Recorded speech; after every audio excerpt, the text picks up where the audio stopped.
This is the Infinity Summit Group. Truth, passion, success.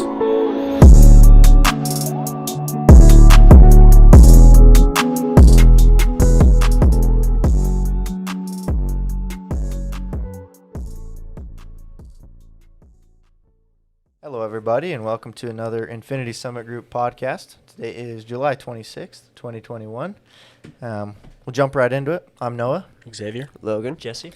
And we got a special guest on today. You want to introduce yourself, say something about yourself? I am Mo, and I'm currently a card and coin dealer, and I deal in collectibles and things like that, and I'm excited to get into this podcast and see how it goes. So, Hell yeah. thank you for coming. That's Yeah, kind of why we had you on. We've dealt a little bit with like silver and gold, but we haven't dealt with any collectible coins or anything. So we're curious, like, what the heck got you into collectibles?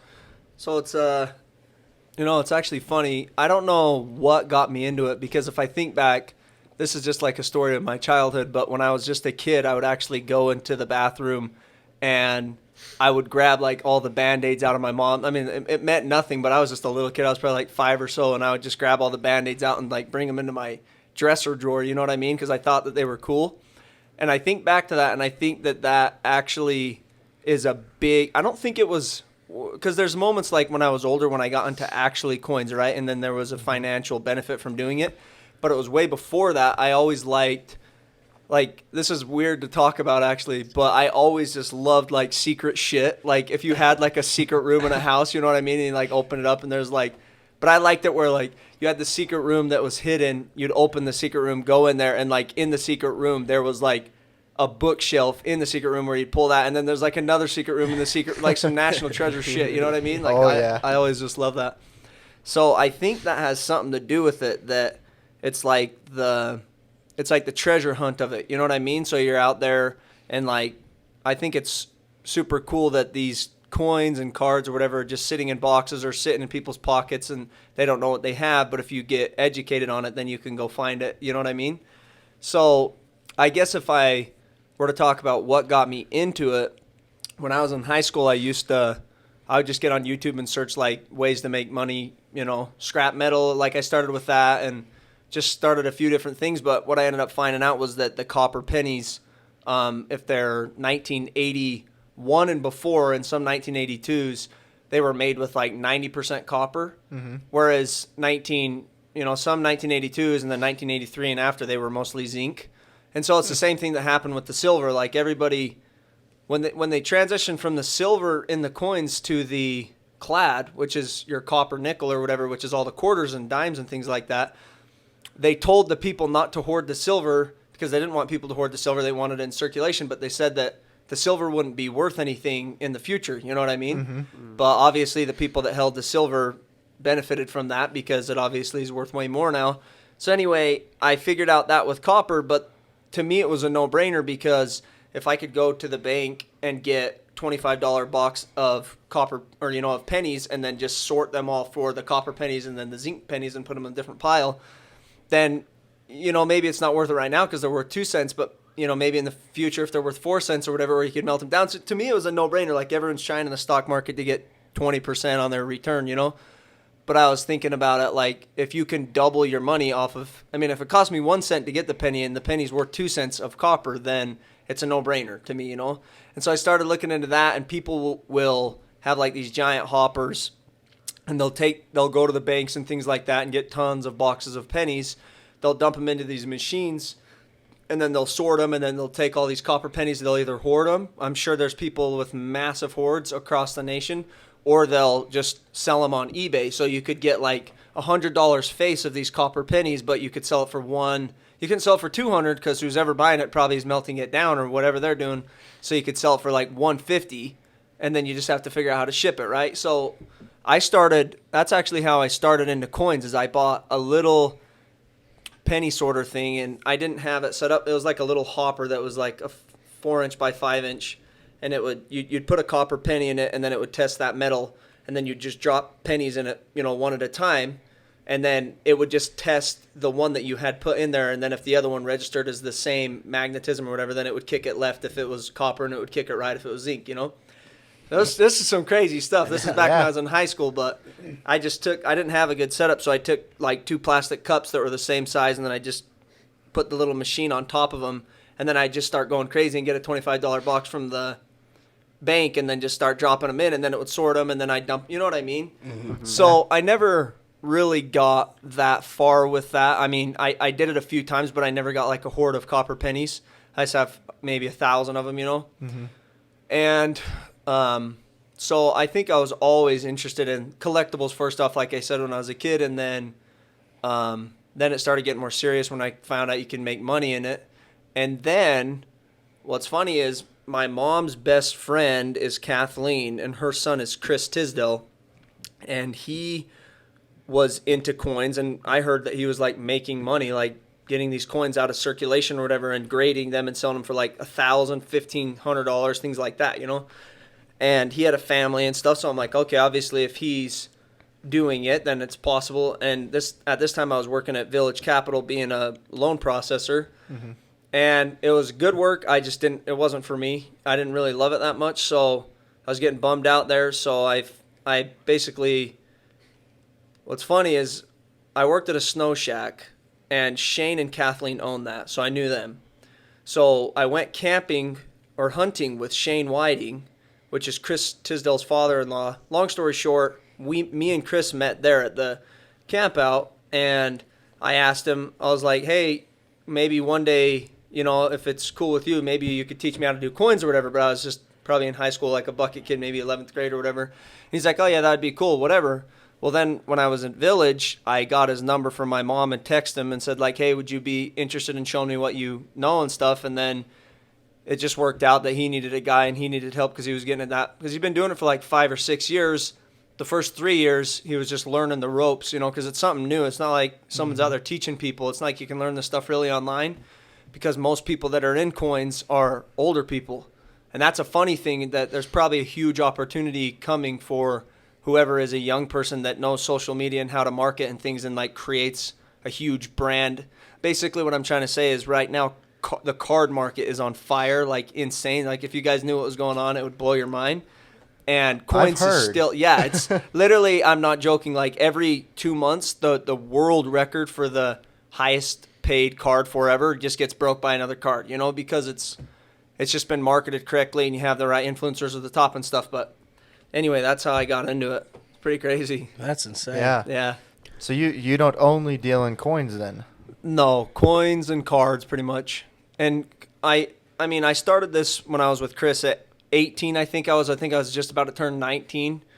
And so I was pretty young, and I've been doing coins since then, and on and off, because I worked at Popular doing the cabinets, and I did New Era Solar, and like I've been doing other jobs too. But I've been doing coins mostly, and then cards I got into probably of like May last year is when I started going to the stores and looking for card boxes and buying some and just experimenting, getting my feet wet. And then August of last year is when I like really dove in and put a lot of money in and, you know, just try to figure it out. But Is that the only thing you're doing right now?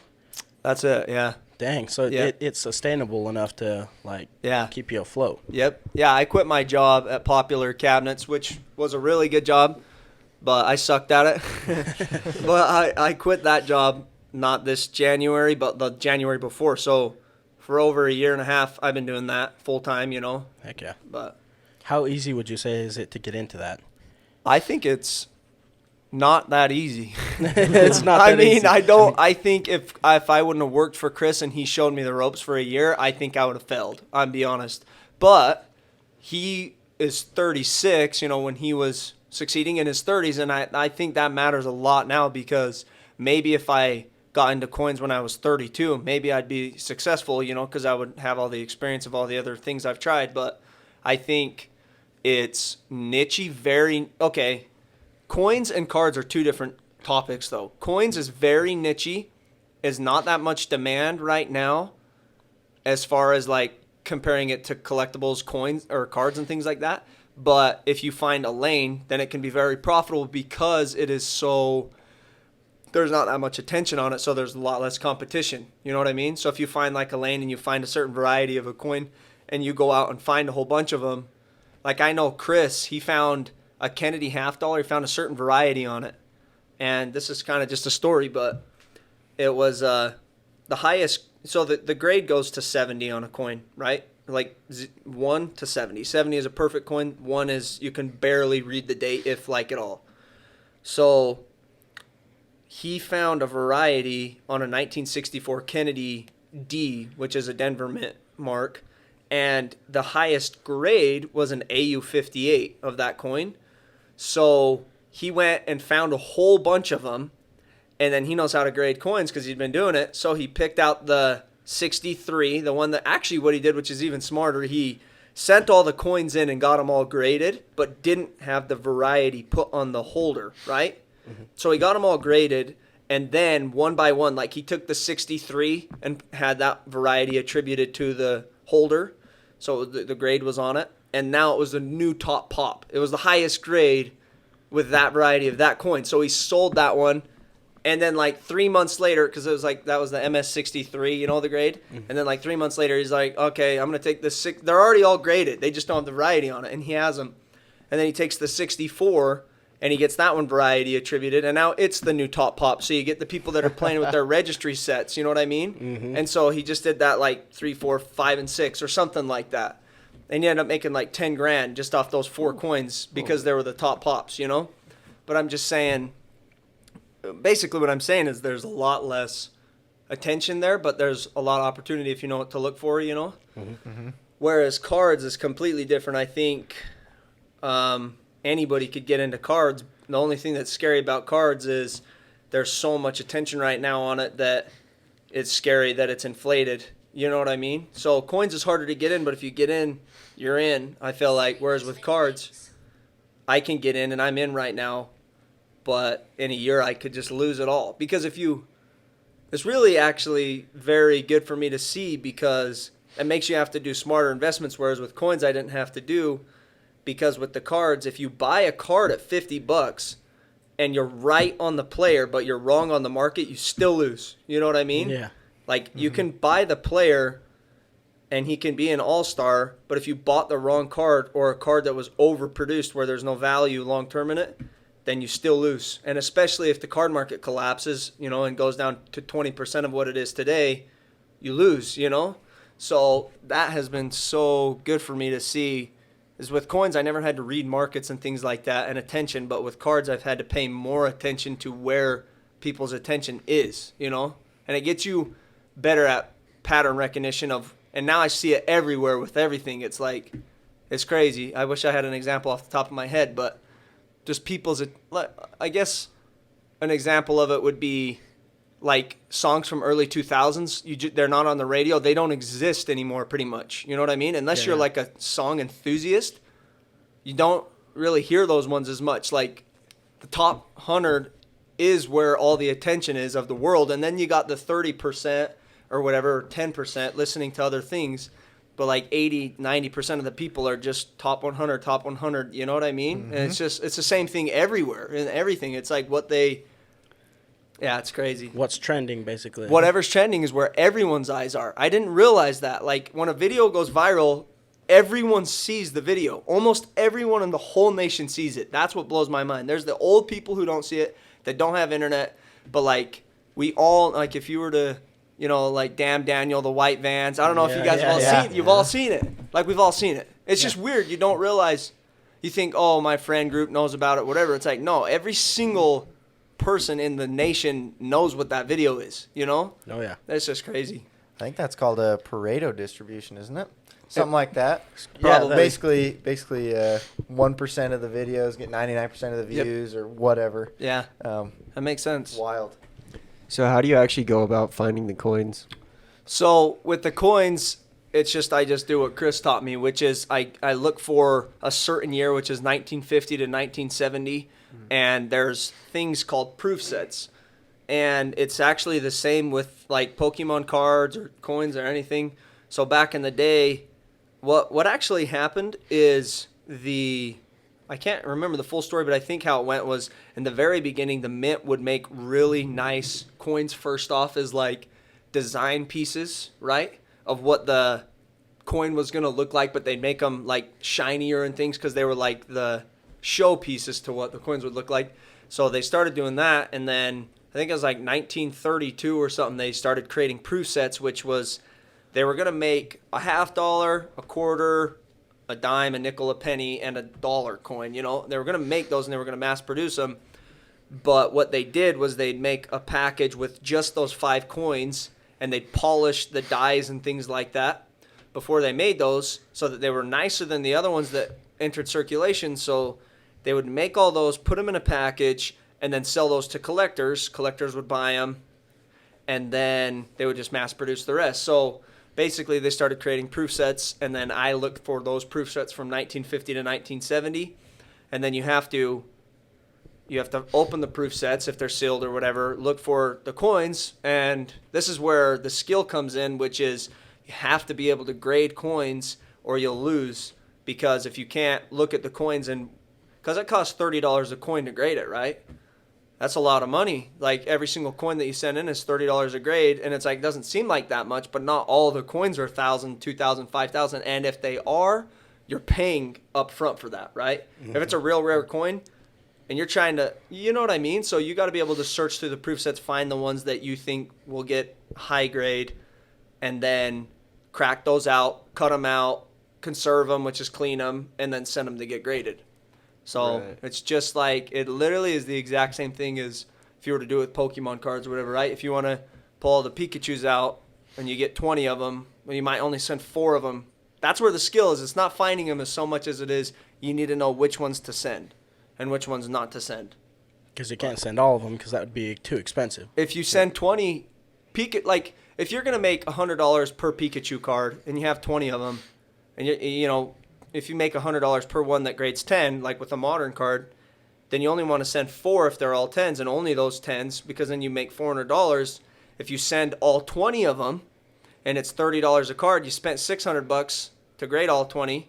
You sell them for, you know, you sell the other ones still. You know what I mean? But yeah. You lose. You end up breaking even. You can't pay your bills. You know. Yeah. It don't work.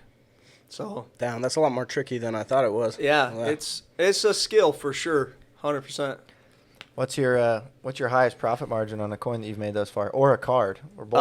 A coin, 100%. It was insane. This is the coolest thing. So I don't know what I paid for it. That's the worst part. But I know what these proof sets run, and I know I buy them in these proof sets. I wish that I was better at tracking it all, but I'm absolutely terrible at doing that. And like, I notice if I track it all, I feel like I do worse. But call me crazy. But anyway, like Chris never tracked that, and I was like, well, I'm going to track it. But I would say that I paid under $500 for this coin because it's a 1951 Franklin, and they're usually like $300. But I'll just overdo it, and like maybe I paid $500 for it. But it graded a 68 Cameo, which is an insane coin. You guys don't really probably know grading, but I thought it was a 67 Ultra Cameo, which means it's like super frosty coin. But it graded 68 Cameo. So it went up on the numerical grade from a 7 to an 8, but they only graded it Cameo instead of Ultra Cameo, which I'd have to explain all that to you guys. So it was a 8 on the holder, but the coin looked like a deep cam. So whoever bought it thought they could regrade it and get an 8 Ultra Cameo, which is like a $50,000 coin or $40,000 or something crazy. But it sold for $18,000 at auction, so that was crazy. Yeah. Dang. Yeah, it was nuts. Yeah, that's a good one. Yeah, it was good. Do you ever go to yard sales and whatnot for cards and coins? I'm just barely about to get back in the yard sales. I'm not even joking. I'm going to Flaming Gorge this weekend, and then after that, I was telling my wife that I'm going to get into yard sales because actually it's because of Gary Vee. Like, I just see him doing it, and he's like making hella money, So I'm like, might as well I have the time. So, but I don't, and these proof sets are pretty rare. Like, I went to an estate sale once in Utah that had coins for sale, and I went there and they only had a little bit of the niche that I'm in with the coins that I'm in, because most people are into like Morgan silver dollars that collect, or peace dollars, or silver eagles. Like, you guys probably haven't heard the word Franklin proof, and that's the problem, The tension's not there. So it's super nichey. You probably won't find it at a garage sale, Probably if people are collecting those coins, they know what they're worth, probably. Probably, Yeah. exactly. Maybe the dad passes away and the son gets them, But I mean, with eBay and Google nowadays, it doesn't take long to figure out what you have, you know? That's true. So, Yeah. Okay. So how do you? We'll talk a little bit of numbers here. Uh-huh. What's the approximate range you can make monthly? Like, do you make? I mean, you make good enough income to support yourself and your Yep. family. Yep. Do you make like over 100K a year? Do you make less than that? I made 59,000 last year, but when I was working with Chris, he was making a lot more than that. Yeah. So you can make 200,000 a year, 300,000 a year doing it. Yeah. 100%. I know that. I know like guys back east like Bjorn, he owns a coin shop. In fact, a guy here locally, he's making pretty good money. I don't know how much, but hundreds of thousands a year, but he owns a coin shop, you know. So if you get the whole coin shop going and do all the bells and whistles you can get up there, I think I could have made a lot more last year because I got into cards in August, and like when I did my taxes at the end of the year, I think this is fine to say, but like I spent $30,000 on cards in August of last year, which because I'm very glad I wouldn't change it if I went back because it taught me a whole new thing. And now if coins were ever to fall short or like I know two things now, but if I would have just taken that 30 grand, because I'm a lot smarter with coins, I know what to look for, what to buy, then I could have kept it growing. Yeah. But I took it and invested it in the cards. And anyway, so I think if I wouldn't have done that and just kept on track, maybe I would have made 70, 80. You know what I mean? So you can make really good money. You can make sustainable money. And you can work it, or you could probably get $500,000 more. I don't know. I don't know where the limit is. Do you want to start a coin shop? The thing is, Chris was so against them, and he trained me in on like everything, and so I don't, because he took me to a place that made like silver bullion just to see how these coins were made and polished and everything. And we were with a guy that was there, and he owned a coin shop and told us the story where some guy came in. I'm trying to remember the story, it was years ago, but basically this guy comes in, way cool guy, way friendly, gets in with him, talking to him. He's like, and the guy's like, hey, do you have anything of this particular coin? And the guy goes in the back to open his safe to get the type of coin that he wants. And he hears, you stupid son of a bitch, from behind him. And he turns around, and the guy has a pistol and shoots him in the head. And the bullet went in through his forehead, around the side of his head. It like rode his skull. It didn't go through his skull. It rode the side and then blew out like above his ear. And so like he laid there. He knew what happened. He knew he got shot. So he laid there and played dead. The dude stole everything, left. And then he got up, called the cops or whatever. And because he lived, they ended up finding him. But that dude, if I remember the story right, that dude was like a serial killer, serial killer thief of coin shops, and would go in and like kill the owners. And he had done it like to two other people back east or some shit. And then he would steal all their silver. So it's tough. Like if I were to run a coin shop, it wouldn't be all fun and dandy like how I'd want it to be in like a dream world where it's like kids can come in and look. It would be more like how Monarch runs it up north, where it's like glass walls, everyone's carrying a pistol, you know what I mean? Cage to come in. So, and I just don't really know if I care to do that. And I don't really care to run a 9 to 5 where someone has to be there all the time. And you know what I mean? I don't know. It's just not for me. It would be a lot of work to be a business owner doing that. Oh yeah. Have you created a business around this? Like, do you have like an LLC or anything around it? Okay. Yeah. It's it's funny. I started a business for marketing and sales with it was called Valley Internet Ventures, and we started it actually in the very beginning. We started it because we wanted to create a business where we'd go to companies and then market for them on social media and stuff like that. Because my buddy Job Kelsch, you guys know him, he bought a Ty Lopez, which is funny to say now, but he bought a Ty Lopez like subscription where he paid for it and he taught you how to do it. So we wanted to use that, learn it, and then get good at it, and then go to business. So we start Valley Internet Ventures. This was a while ago, and then I went out to New Era to do the door-to-door sales for solar. And so I actually just used that business name for that.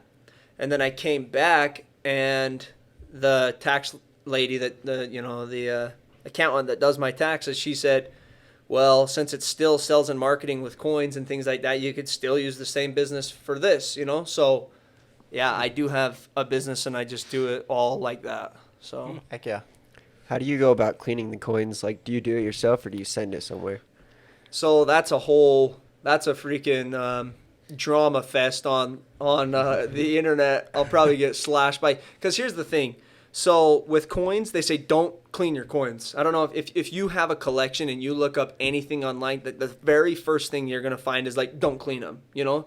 Because what happens is people get really rare coins from their grandfathers and stuff, and then they're like, oh, they're rusty or they have toning on them, which toning is basically, I can't remember, it's a chemical oxidation or whatever of silver when it turns into different colors and things like that. So people try to get that off, take soap and a rag and they rub it. If you do that to a coin, it no longer will straight grade. So it will never, like if the coin was a MS62, mint state 62, that was the grade of the coin, but you cleaned it, they would put on the holder cleaned coin. It doesn't get a number anymore. It's a ruined coin, right? So I'm just saying that, prefacing it first so that people don't think that I'm crazy because they go nuts off that stuff. But anyway, if you take the Franklin proofs, and there's a chemical called MS70 or E-Zest. I don't really use E-Zest, but it's a silver cleaner.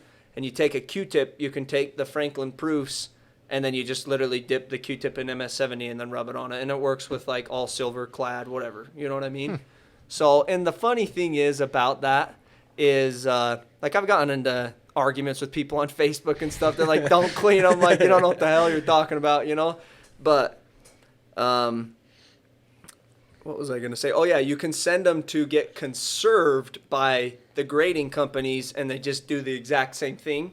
You know what I mean? So people will pay $20 a coin, $15 a coin to send them into the grading companies for them to conserve them when they're just cleaning them. But anyway, that's a side note. So if the grading company can't tell that it's been cleaned, then they can grade it as if it were mint. Or a nicer grade. Exactly. They don't even care if it's cleaned. They only care if you clean it with a rag and there's scratch marks and shit on it. They don't, like, because there's, like, if you go into any coin shop, there's MS70 and E-Zest in them, which is for cleaning coins. Everyone's doing it. PCGS probably sells cleaner on their damn website. You know, they just don't want you to do it the wrong way because you can ruin them. If I were to take a Franklin proof and take a rag and rub it, it would scratch the shit out of it. You know, they're like super delicate, polished coins. You put literally, if you drop the thing, it can bend it. You know what I mean? Like you can put a bend in the corner. If you touched it with your fingernail, you'd ruin it. So you wear gloves and everything? I don't. I just grab them by the edges. Yeah, I have a little tool that like holds them, so I just use that. Gloves is a smart idea, but you can't. Like I drop the coins 10 times more with gloves, and I'd rather put a fingerprint on a coin because I can wash it off. Like you can ruin them with fingerprints too, because if you grab the coin and there's like a little sand or something on it, it's going to scratch it. But it seems to work out pretty well. And if I have gloves on, I'm dropping them in the sink and everything. It's a shit show, so it ain't worth it. So you do coins and cards. Is there any other financial ventures you've taken on or that you want to take on? Not right now. There has been, you know what's crazy? Like, I'm not even joking. I could be rich right now if I wasn't afraid back in 11th grade because I was watching those YouTube videos. This is when I was doing all the copper coins and pennies and things like that. And I started watching these videos of people online buying from Chinese websites and selling the product in America, just a markup, right? It wasn't called drop shipping back then. It was just you buy that shit cheap and sell it here. You know what I mean? And so at least that's what I thought. I was like 18, 17 doing it. So I was like, I don't know if this is real. This seems fake because of how cheap the products were. And they were branded. They had the brand right on them. It was like, so life-proof iPhone cases. This was back before everyone, and there was a million different cases and things. There was probably like 5 companies making these cases because it was newer iPhones and things. And so the life-proof case was like insane because it was waterproof, dirt-proof, snowproof. Like it was a few things. I can't remember. There was 4 things. And so I found them on this website called DHgate, which is still, you can still do stuff like this. It's a Chinese website. And they were $8 a piece, but at Walmart they were $70, and on eBay they were like $60. So I'm like, oh, this seems like a no-brainer to me. It has the LifeProof logo on it, you know? So I bought 35 of them. They all came, and I was afraid and young and didn't really know. And like I didn't really tell my parents and stuff. I just didn't have that type of relationship really. So I just kind of like did this shit on my own. So I listed them on eBay. I remember being in, this is crazy, Mr. Garlick's class in 11th grade. It was like history or something. And I had like created the listing, but I hadn't made it live yet. And so I was sitting there and I'm like, fuck yeah, I'm just going to do it and see what happens. So I list them. I'm not joking, like 4 of them sell in that one class, you know? And so, but I only listed like 8 of them because I didn't know how they were going to do. I didn't want to list 35 and let people know like I had a horde of them. I'm like, maybe if I list like 8, then people just think, I don't know. I just, so they all sell like as fast as I can list them. They're selling. I'm selling them. I don't know if I said this, but they were selling for like 60. I was afraid to list them that high because I didn't know if I had fake product or something. So I listed them at $34.99. And I bought them for 8. So I was like, if it is a crappy product, at least the person didn't pay 60 or 70 bucks for it. And I can probably refund them and everything, right? Yeah. So this is insane to think back to this shit. So I sell them all. And this is just to give you an idea of like how fucking dumb I was at this stuff. I sold this guy one of them. And he messages me back, and he's like, that didn't arrive, you know? He's like, I didn't even see it. And I was like, I was so afraid of this happening back then. I was so afraid anything would go wrong. So that went wrong. I'm panicking. I'm like, oh, hell no. So this is how I did it. I'm like, okay, I'll refund your money. I'll just send you the money. So I literally, like, I'm sure back then even you could probably just refund them through eBay, you know? But I knew nothing, so I found his actual address. I'm sure it arrived anyway, and he was just trying to get a second one or something. I don't know. So I had no feedback on eBay and didn't know what I was doing. I don't know. But I literally went to the post office and, like, got a white envelope and just put, like, cash in it. And, like, I think if I remember right, I put, like, cardboard on the edges so people couldn't see it was cash, and then I just mailed it, you know? But it's just crazy to think back because nowadays, obviously, it happens all the time. Refunds and things, no big deal. But I was just so afraid of it. And long story short, what happened to that is it worked out. I made good money, hundreds of dollars on it. And I did it with Solomon shoes, which were like hiking shoes because you could buy them for like 20 and they were like 150, but I was selling them for like 80. You know what I mean? So there was good profit. But I stopped because I was like, I don't know if this is illegal, what I'm doing. Dead ass. I was like, I don't know if I'm getting illegal product. And like, I was weird kid, so I thought that like the FBI was gonna knock on my door. I'm dead ass. I was like, I don't want the cops like, you're that guy that's selling all that illegal shit. You know what I mean?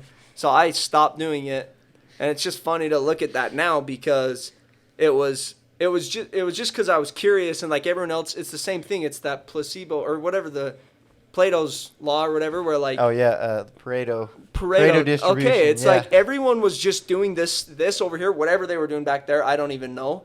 And I was over here on YouTube, naive and young, and so I just found this just through curiosity. When now, if you look up drop shipping and stuff, it's like huge. It's everywhere. It's everywhere, and it's not even, it's like died down now. Like 2 years ago, I feel like is when it got huge and everyone was hearing about it, and there was like everyone trying to teach you. But just think, I'm going to be 25 soon, and I started that when I was in high school, 17 maybe. And, like, it didn't really get big until I was 21, 22. So I could have had 4 years of just literally just – and it was like buy, it came, and it sold instantly because no one else was doing it. So there was no competition. There wasn't anyone else on eBay selling those LifeProof for $40 because they were doing the same thing. It was like I was the only one doing it. That's how I remember. They sold instantly as I listed them, you know. But that taught me that, like, when you find an opportunity like that, you go all in, you know, because it might not happen again. Yeah. So anyway. Have you ever thought about getting back into drop shipping? I thought about it, and when we were watching those Ty Lopez videos and stuff, we were talking about that, but it's just it's competitive now. And, like, any product that you search on DHgate, for the most part, if you search it on eBay, you can see who's just – because they just copy their images on DHgate and just post it on eBay, you know? So you can see who's doing that, and it's crazy how capitalism works that fast. It fills that shit quick. It don't sit free money like that long. So now not only do they drop ship, but the companies are even above that level where they buy this pocket knife from Alibaba, and then they send it ships to one of their warehouses, where at their warehouse it gets a stamp with their American logo on it, but it's a Chinese product, and then they sell it to the customer or whatever. You know what I mean? So it's not even, it's like the competition raised it up a whole nother level where it's like you can't just drop ship anymore. You need to get the product, put your stamp on it so you can make it look like it's not a Chinese product, and then sell that. And that's where there's money right now, probably, if you knew all that. But it's like, I don't know anything about it, and I don't care to take the time to learn it, you know? So basically, it'd be finding the next, the next opportunity that nobody knows about. Literally, That's yeah. kind of the goal. Yep.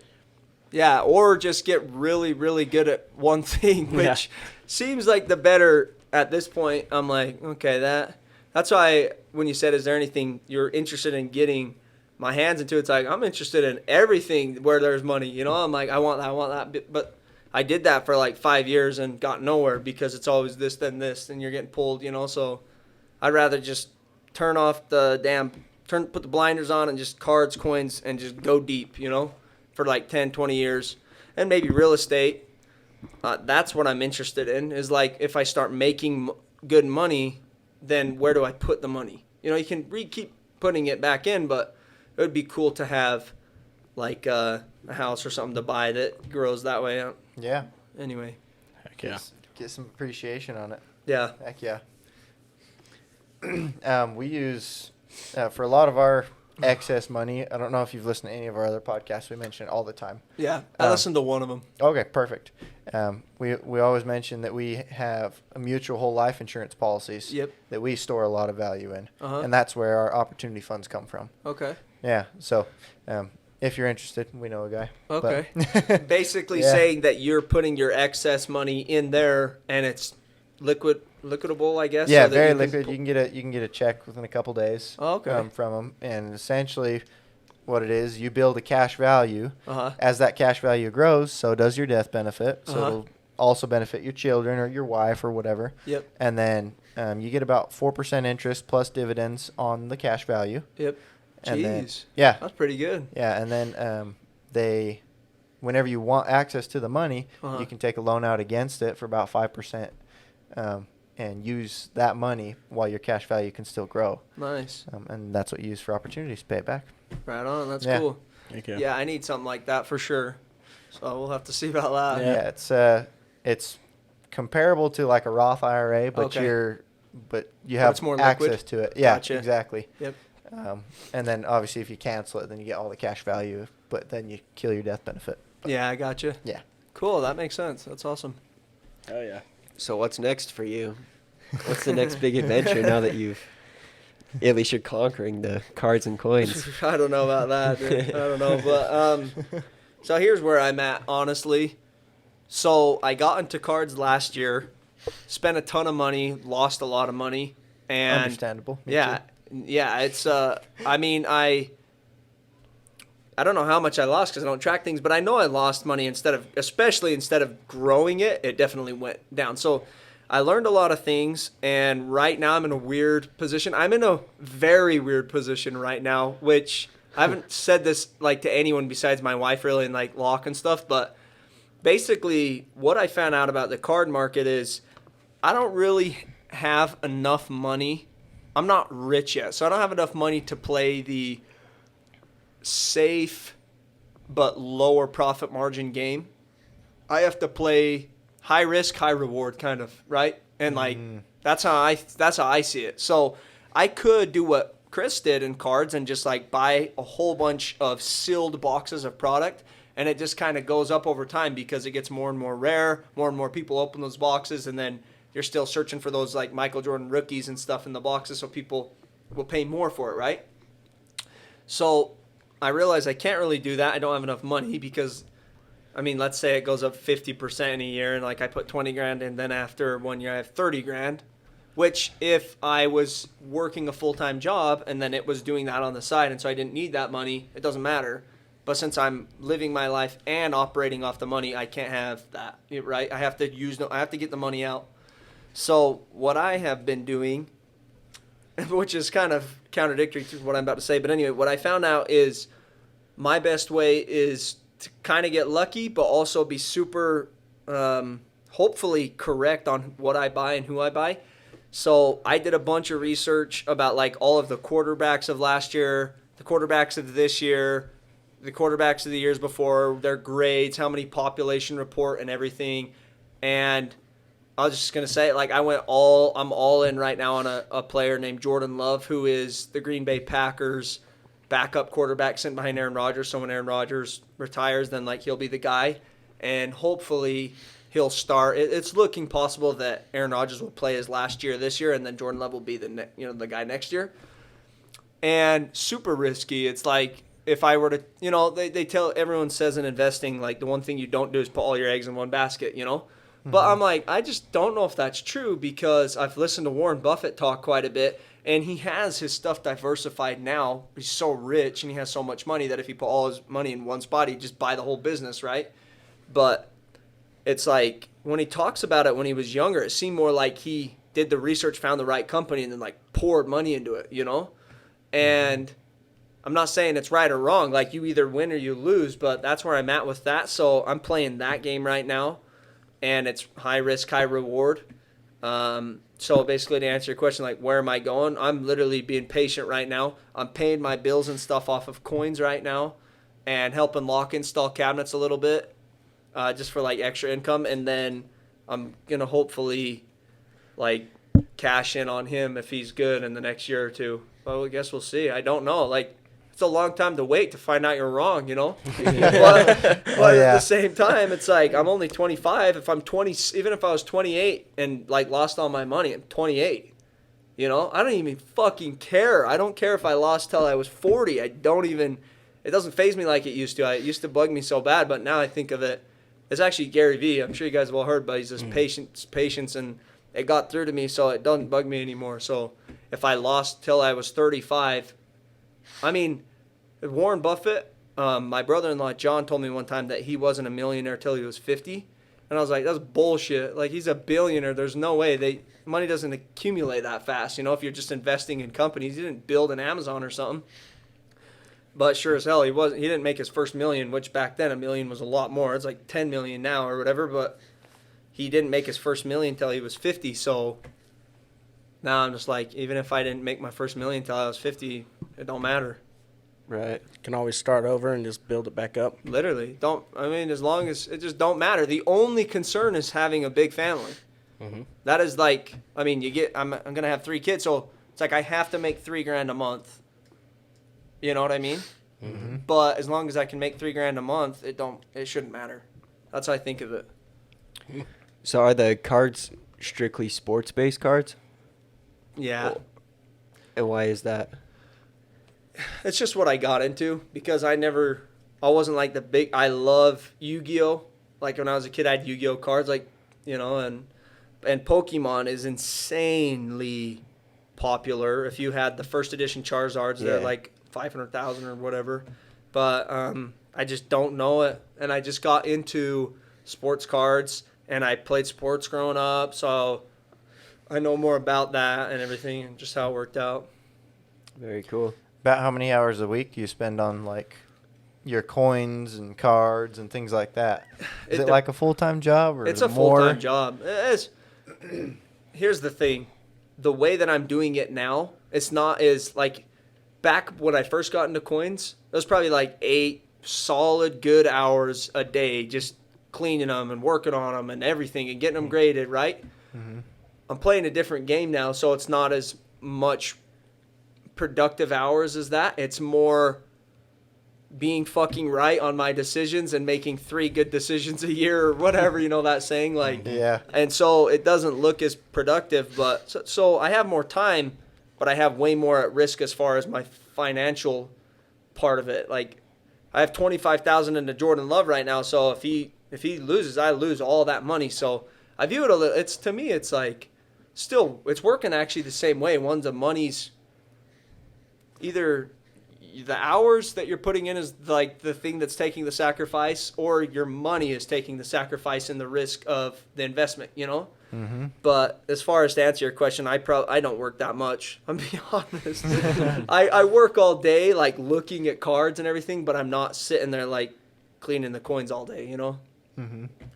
Well, that mental work is just as tiring, Yeah. if not more. Yeah, I agree. I mean, I used to view that as not working. I guess I still have some shit about it, the way I talk about it. But, I mean, Warren Buffett, he just sits there and reads articles all day long about businesses and then just makes the right investment in it, you know? So that's how I think about it now is basically what I'm saying, I used to beat myself up about it because I thought if I'm not tired by the end of the day of working, like I didn't work hard enough. You know, and like had all these stories about how it needed to look, and if it didn't look that way, you weren't doing it the right way. And in my family, you got to work hard. You know, like that's the thing. Yep. You work hard, and if you're not a hard worker, you're a piece of shit. You know, so it's like, so anyway, so that's taken me a while to just be like, it's okay that I'm just sitting here. I've done what I can, and I'm waiting. You know. Yeah. Work smart, not hard. Yeah. Yeah. Yeah. The thing is, you don't want to be broken by the time you're 40, you know? Yeah, exactly. Yep. No, 100%. I mean, you got all these people making good money right now, and I'm like, how long is that sustainable?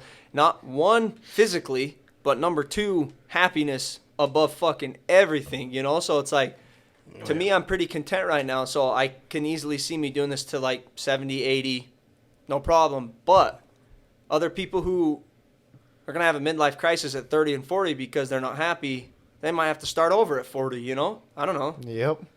That's how it goes. So it does excite you. Like, Oh, it gets me excited. Yeah. That little post office driving around lady is the little treasure box. That's how I see. That's the Christmas box, dude, every day. But you're just out the window. literally, it's fun. But it's not like it's not. I will answer that too. Like when I was younger, I thought work was a certain way, and I thought you'd just be like blitzed out all the time. I'm more mature now, so I don't want to like. If anyone younger was ever listening to this, just be like, it's this dream shit. It's like, it's real life. You know what I mean? It's real. It excites me, but it's also a job and everything, you know? So. Yeah, I'm sure there's good and bad days for sure. Yeah. It's like, it's fun when you win, but when you lose, it sucks. Yeah. Yeah, we've been having a little fun with losing for sure the past Oh, year. yeah. It's been a good time. Oh, rip. What happened? Let's just, yeah. Move on.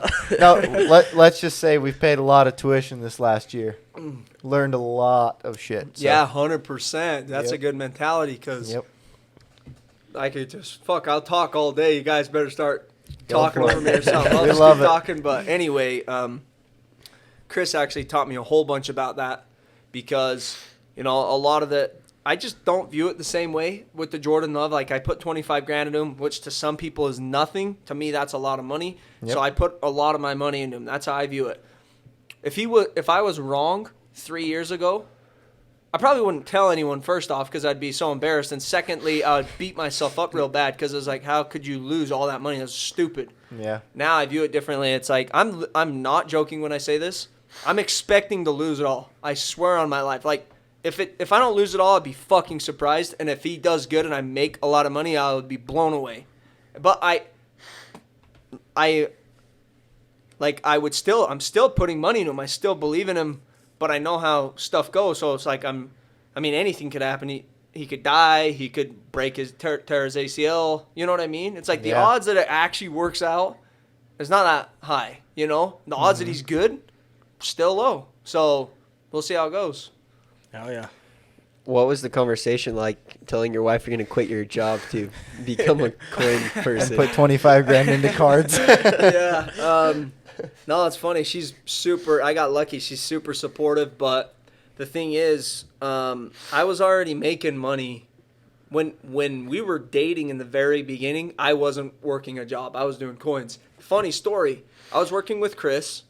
Quit working with Chris. Started doing coins. Failed. Didn't make enough money. Tried to hire my brother Locke at $400 every other week. I think it was, which was like.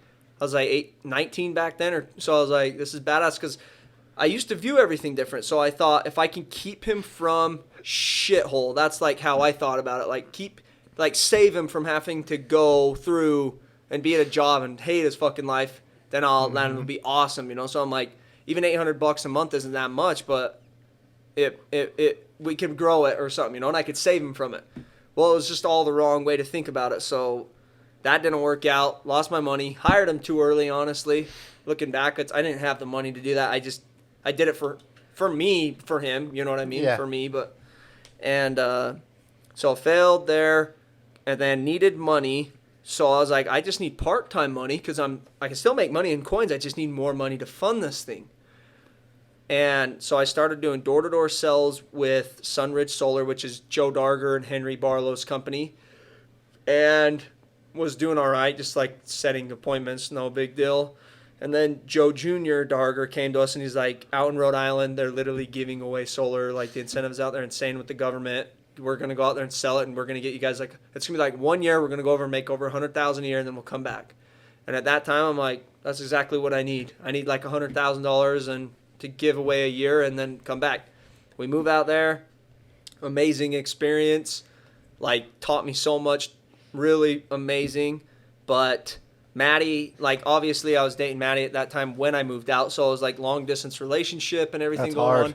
Real hard. And so it ended up, I got married to her because I was like, well, you know, we're serious. We'd been dating for like 11 months. And I'm like, there's no point in me not getting married. So I flew back to Utah. We got engaged, said our vows, everything, went back out there. And then we had our wedding when we got back. But anyway, she comes out with me, and she was in a house full of boys, just all my friends, you know, and just her alone, no family, nothing, out in the middle of nowhere. So she wasn't that happy. And then I was getting kind of bummed out with knocking doors all the time. Like, if you've done it, pretty rough, you know what I mean? Just keep knocking the doors. It gets monotonous. So I was like, all right, we're done. So we came back, and I'm trying to remember exactly. I was looking for a job. Stayed at home for a month. This is embarrassing, but this is true. Stayed at home for like 3 months. One of the months, I'm like, Maddie, I'm going to be a professional gamer. Don't you worry. Like, played Overwatch for like a whole month. But I sucked, so I didn't make it. But so I ended up getting a job at Popular Design Cabinets. This is actually a really cool story. And I was making $12 an hour and was married. So we moved underneath my sister Caitlin and her husband Max in Lehigh. It was $800 a month.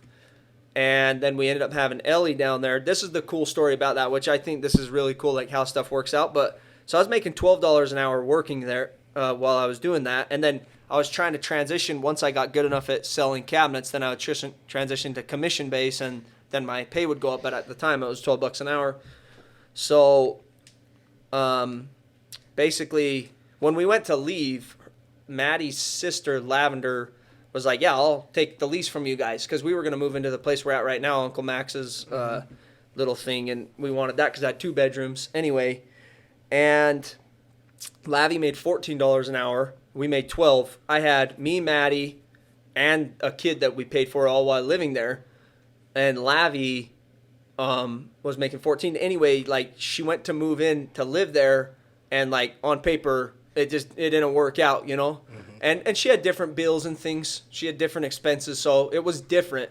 But it was cool to see, like, we had coins as well. That's why it wasn't as bad, because Maddie first off dated me when I was doing coins, and then I stopped, and then we went and did that. But also when I was not making enough in cabinets, I was making money from coins, and that's how we were living.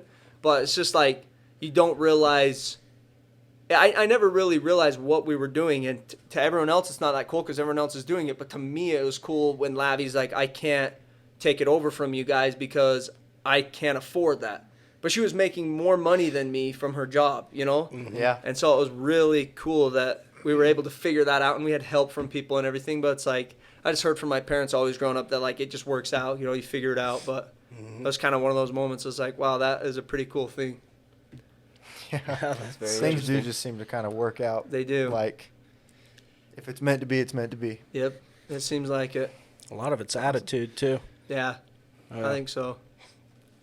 Yeah, definitely viewing life as more of a learning experiences versus woe is me has benefited, well, me at least. Yep, You for know? sure. Or some small stuff that just completely ruins your life. It's like, you just gotta, figure it out. Yeah, 100%. Dust yourself off and You keep do. going. Yep.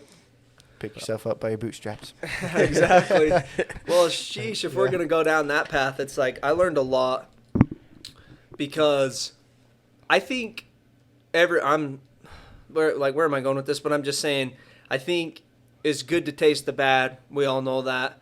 But I think the best moment in my life that like changed me forever was when I was like, if you guys would have met me when I was younger, I'm sure you have, you probably didn't like me because I was an asshole, and I'll just say it. Like, I just had a different view on life, but I was very ambitious and had like, in some points I look back and I'm like jealous of how I saw life because I was so narcissistic, I guess is the word, but naive, that I just thought I'm just going to do whatever the hell I want to do, and that's just how it's going to go, you know?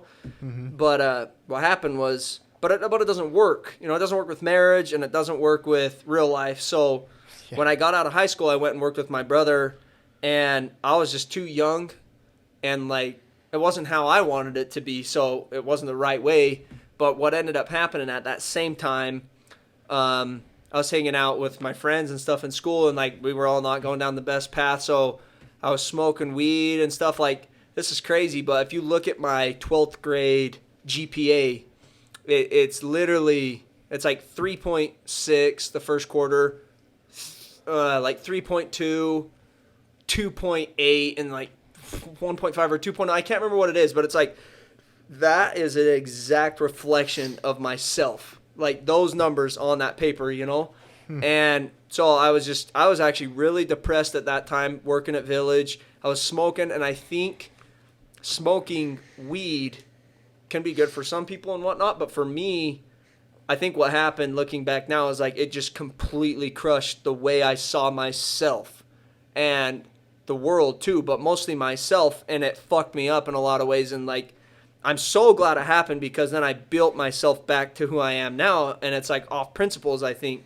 But before, it was like, I thought, it was just crazy. I don't know how I used to view the world, but I just didn't have significant memories of like smoking with my friends and just realizing that their life was just as important as mine. And like, I was just that guy in their life, like they're just that guy in my life, you know? Just like weird shit like that really humbled me.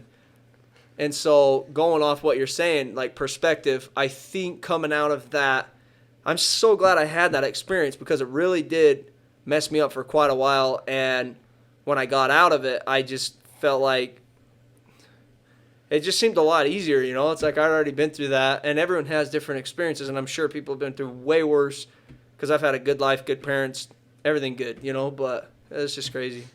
Oh, yeah. Well, it always seems to be that one big thing in life that just changes Yep. your whole fucking It's the life. crucible. 100%. Yeah, Yeah. that's what it was for me, dude. The crucible, 100%. Phoenix. Fantastic. Yeah. Which Well- is a perfect segue into the book. For being The honest. Phoenix? Oh, yeah. No, Oh, yeah, having right. a Ego strategy. death kind of thing. That's true. So we'll talk just a Ego second. death. Yeah. Shrooms. Yeah, I've heard that as well. I haven't tried them, but Wouldn't recommend. Would recommend. I think I could. I don't know. I guess I'd have to see. Yeah. Yeah, A New Earth. So essentially, we'll just jump into it. and Okay. Make it real quick. Like, let me pull this up. A lot of what I got from the book was that you want to kill your ego so that you can pull out what's underneath, essentially. Mm-hmm. And that was like the whole book just kept repeating the Yeah. same thing, you know. And there's Damn, it's crazy. I don't know, there's a ton of books about that, but it's Yeah. like, okay. It gave me a Um, huge like monk vibe, like become a monk. Yeah, 100%. Be dude. zen. Yeah. Just like For real though, it was like weird. I mean, I haven't read the book, but I'm just saying, I'm dead ass. Like, I think that's a huge thing because when I was on my way here, first off, I was nervous, obviously, like real nervous. But Everybody is. It's kind of like public speaking. It is. It's Yeah. like, it's scary, but a couple things. I think I'll just get better and better at this as I get older. But I promise you, when I was 18 coming here, I would have been trying to do things, just all sorts of things. I'd have been trying to do things, right? Mm-hmm. Whereas, like when Jess texted me and said, "Hey, do you want to be on this?" I'm like, my first thought was like, this is something I think I need to do, you know, because if I turn away from it, I hate running away from things. I don't want to turn away from it, But in all reality, I don't want to do it, right? Like, I wanted to do it, but I was scared. So I was like, I don't really want to do it. Anyway, when I started thinking, like, that voice in my head is like, go listen to all their podcasts, you know? Like, get an idea what it's like. Get an idea of how you need to be and all that. I swear to hell, when I was 19, I wouldn't have listened to them all. I would have went and listened to them all. Mm-hmm. But being a little bit, like, the ego thing, I think that's a big thing. It's like, if my only purpose is listening to these podcasts to see how I need to be, I'm listening to the wrong reason, first off, and I'm going to go in being the wrong way of being, you know? Yeah. So it's just interesting. I'm just, like, talking out my ass, but it's like, You're just not being authentic at that I point. wouldn't have been authentic. I just wanted to come in here, see what it was all about, and just go for it. But if I would have had an agenda to try to push, then it wouldn't have worked. It would have. Back in the day, I would have thought it would have been badass and everyone would have loved it. And thinking about it now, it would have sucked, you know? Well, hell yeah. Yeah, No, it seems like you used to be. Sorry to cut Right, you no, off. no, but you're good. Seems like you used to be quite the funny guy trying to entertain people all the time, and now you're a fucking dad. That's right. chilled That's out a right. lot. But in a good way. Yeah, 100%. As your No. shirt Yeah, says, your top shirt says it dad. all. Yeah, Oh, there you 100%. go. Let's go. It's good stuff. Awesome. That's interesting to observe. Yeah. But Yeah, and Logan, you were saying you quite enjoyed this book. Anything particular that stood out to you? The part about where he was talking about basically don't make other people's problems your problems, just let them deal with it themselves. Oh, that's a big thing. I thought that was Definitely. very interesting, and I put that to the test even today, dealing with the girl that I'm talking to. I'm like, oh wait, I'm not here to solve your problems. I'm just here to listen and observe from the sidelines, and then let you deal with it. So I don't know. I I thought that was interesting. The way I think about that is like, if somebody is willing to come share their problems, obviously, if it's in an authentic way and they actually are asking for help, not just there to complain, you know, it's like, yeah, I'm going to be there and do what I can to help you solve your problems, but I'm not going to let it affect me and drag me down. So, you know. Right, which is hard to decipher. Yeah. At what point is your problem is my problem and I'm supposed to fix them? Yeah, like- or are you just trying to bitch about it? Like, I'll help you, but I'm not going to, fix it for you. Just Right. say, am I listening or am I exactly. giving advice Exactly. to this conversation? Yeah. That's the most interesting thing I found about it. Awesome. So Would you guys recommend it? I'd say It's yeah. like a Either meh. or. Yeah. Wasn't sad about it. Wasn't extremely impressed. Just meh. Not life-changing. Felt Yes. pretty- no more It was Mr. earth changing. It's Yeah. a new earth, not It's a a new new life. earth. Duh. Find your passion. Of course. It's kind of neat him describing who you are, consciousness. When he says, "You are not your thoughts. You are the part of you that recognizes that you're thinking." That's Yeah, kinda neat. that was that was cool. interesting. That's That- one of the coolest part of the book. For there me. was some interesting tidbits. Yeah, I don't know if the tidbits in it were worth reading the book though. Well, It seems like it Maybe could have been condensed to like 30 minutes instead of 9 hours, but I think most of the books we read can be, but one way Good or point. another. I liked we'll it, have though. it linked if you guys Yeah. want to listen Yeah. to it. I think Um, it's one of those books that it's like, if you got nothing else to listen to and you want to listen to just something that'll another improvement book. yeah, exactly, and kind of keep your brain active, I think it's a good book for that. Yeah.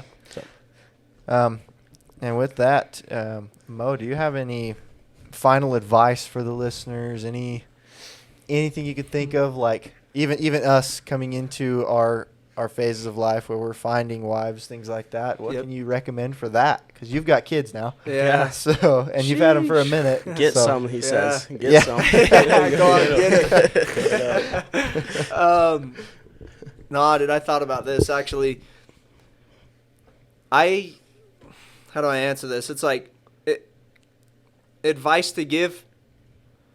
I think what I would say honestly is, because I thought about this. I literally thought, like, what if they asked me what is one piece, like one thing that's the one thing, right? Yeah. And I thought, hey, I'm like thinking, what would I give that's like a golden nugget, And then I just thought about my own life, and it's like the one thing that seems to be tried and true above everything that I like always fall back on once I've discovered it is to just be yourself. I know it sounds cliche, but it's like No, because it's anything true. else so this is to give an example of it. It's like I read the David Goggins book. can't hurt me. Yeah. Good Can't shit. hurt me. Fucking amazing. Amazing, dude. Oh, yeah. Amazing. Yeah. Changed Animal. my life. Transformed my life. for like 9 weeks. Yeah. Now, That's so real, dude. That's but true. I'm just saying, like, I don't fall back on that. I don't fall back on just being a fucking savage. You know what I mean? Some people need that, and I'm not trying to take away from them, and I'm not taking away from him because he's done way more than I have. But I don't fall back on it. I lose it, and it doesn't seem sustainable. So the one thing that I like fall back on is just being yourself. That's like when things get weird for me now, I don't become like a savage because it's not long term. I can't sustain it. I can't. Some people probably can. I can't. And anything where I have to become something I feel like I'm adding on to myself, not in a like just a true authentic way where it like grows with you, but like where I'm like that being a savage where I have to wake up and be like I'm built different or whatever, you know. It's like I'm motivating. It's like this other persona that I'm taking on to over my own. It's so cool, but I've done that since I was just a kid, you know. Like I'd watch NFL players talk and they're like, you just have to be the hardest worker in the room or whatever. And then you're like, yeah. And you get in for like 9 weeks and then it's done, you know. But I would just say you just have to find, it comes with time, I think. And I think mine will keep changing. But I think you just have to find your voice or whatever, which just comes with listening to other people's voices and realizing what doesn't work. And then once you find it, then just got to stick with that shit. You know what I mean? Oh, yeah. That's my tip, I'd say. Oh, yeah. Well, Love it. one more question. You said you're content with life, but Yep. are you happy? I'm dead ass. This is where I'm at with that. I've thought about that. It's like I'm not blitzed out at all. And I think that you can get there. I'm like, that's what my goal is, to get there. But I don't put happiness on a pedestal like I used to because it seems like an emotion. So it is an emotion. Like joy, they say, is different. It's just kind of like a contentness and just like a blissfulness.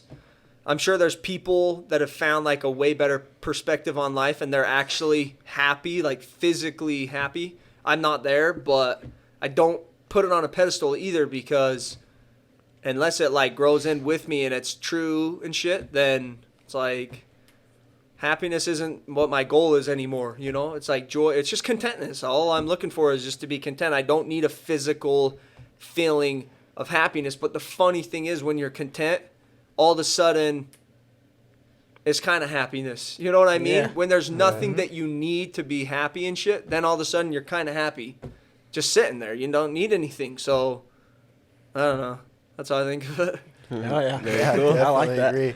And then, do you have any social medias or anything for your coins, websites that the listeners can I access? do have Instagram. I barely post on it. I'm terrible at social media, but That's fine. We it's can. Just if you want to get shouted out on it. Yeah, if you know, wanna if get it's not shouted out. something you I care don't- about. I then- don't mind. It's CoinCave96. Okay. CoinCave96. So, Let's write that down. yep. Okay, we'll post that at the bottom too. Sweet. Appreciate it, you guys. Yeah, and then as always, listeners, just make sure to like, follow, subscribe, all that jazz. We are on Spotify and Apple Podcasts now. And then check out our website, www.infinitysummitgroup.com, and check out our merch tab. Also, coins. Yeah. We're working on those. We got some envelopes coming, and we'll be sending pictures out about those later on. Okay. Yep. All right. See you guys Thank you, next week. guys. Appreciate you Yep. coming on, Mo. Yep, Yes, you sir. bet. Thank Oh, you. yeah.